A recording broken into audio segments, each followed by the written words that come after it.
ખેંટવા સાંડિયા માર્ગ પર વરસાદી પાણીનો જમાવટ, મચ્છરજન્ય રોગચાળો ફાટી નીકળવાની ભીતિ।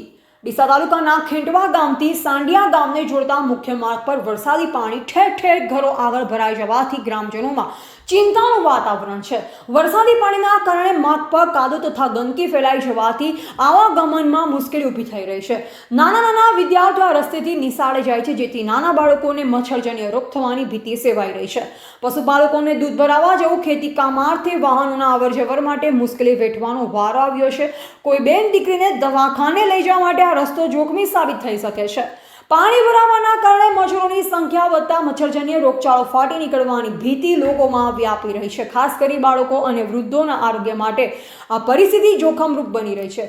ગ્રામજનો દ્વારા તંત્રને વહેલી તકે નિકાલની યોગ્ય વ્યવસ્થા કરવા માંગણી કરવામાં આવી છે, જેથી વરસાદી પાણીનો જમાવટ દૂર થાય અને સ્વચ્છતા જળવાઈ રહે। જો તંત્ર દ્વારા ખાડાઓનું પુરાણ અથવા પાક્કો રોડ બનાવે તો કાયમી ધોરણે તેનો નિકાલ થઈ શકે તેમ છે। છેલ્લા આઝાદીના 75 વર્ષથી વધારે સમયથી લોકો વિકાસની રાહ જોઈ બેઠા છે। એવા જીગર ચાવડા, ભીલડી।